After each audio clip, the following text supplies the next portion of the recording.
The United Nations Guiding Principles on Business and Human Rights were unanimously endorsed in 2011 by the Human Rights Council.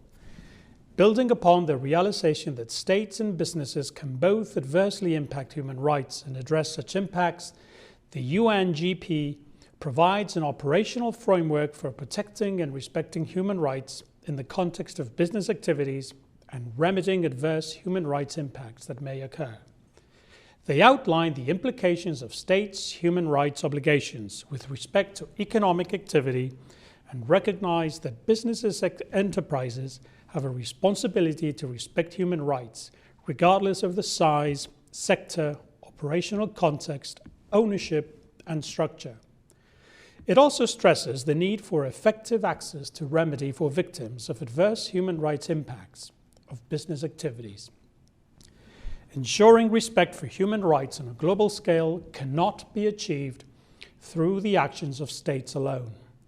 All those who have the potential to adversely impact human rights have a role to play.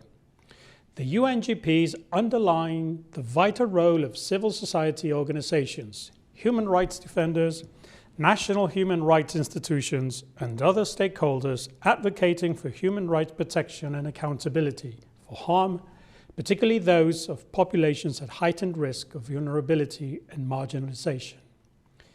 UNGPs consist of 31 principles divided into 3 pillars that clarify the duties of states and responsibilities of companies in the field of business and human rights. The first pillar relates to the state duty to protect human rights.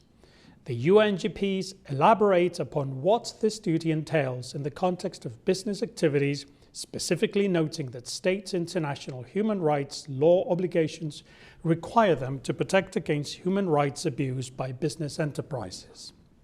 The UNGPs recognize that states must take appropriate steps to prevent, investigate, punish, and redress such abuse through effective policies, legislation, regulations, and education.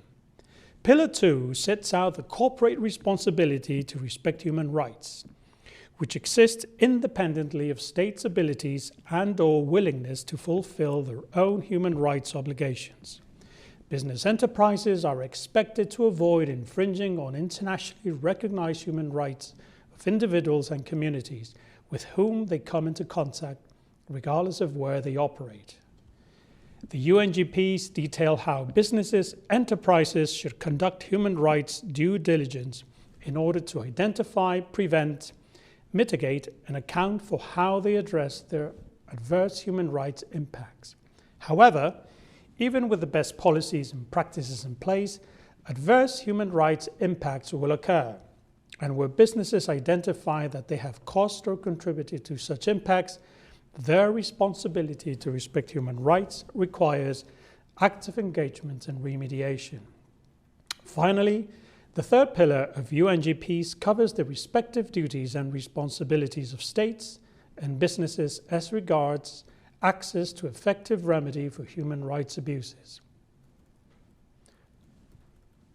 While judicial mechanisms are at the core of ensuring access to remedy, state-based grievance mechanisms, both judicial and non-judicial, or non-state-based grievance mechanisms, all have a role to play.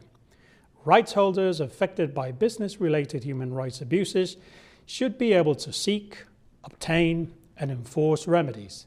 That is, a range of remedies depending upon varied circumstances, including the nature of the abuses and the personal preferences of rights holders. Indeed, remedial mechanisms should be responsive to the diverse experiences and expectations of rights holders. Remedies must be to the victims and may include apologies, restitution, rehabilitation, financial or non-financial compensation, and punitive sanctions, as well as the prevention of harm through, for example, injunctions or guarantees of non-repetition. According to international standards, remedies need to be adequate, effective, and prompt. In 2021, marking the 10th anniversary of UNGPs, the working group presented the UNGPs 10+ roadmap for the next decade. The aim of the roadmap is to set out how the UNGPs can be translated to practice over the next decade, so as to achieve tangible results for affected individuals and communities, and thereby also contributing to a socially sustainable globalization.